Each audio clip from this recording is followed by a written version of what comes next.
السلام علیکم، آپ دیکھ رہے ہیں جیو لاوا نیوز نیٹورک۔ میں ہوں سلیم طاہر۔ ایک نظر ڈالتے ہیں آج کی نیوز پر۔ اسسٹنٹ کمشنر لاوا بلاول علی انجرا نے تحصیل لاوا کے کسانوں کی درخواست پر فوری ایکشن لیتے ہوئے تھریشر مالکان سے مذاکرات کر کے کسانوں کا مسئلہ حل کر دیا۔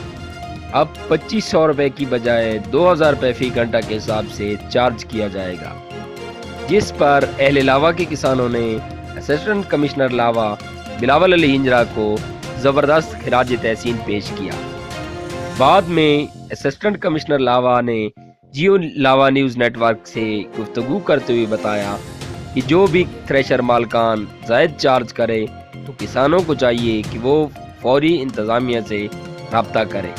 رپورٹ کر رہے ہیں امتیاز احمد لاوا۔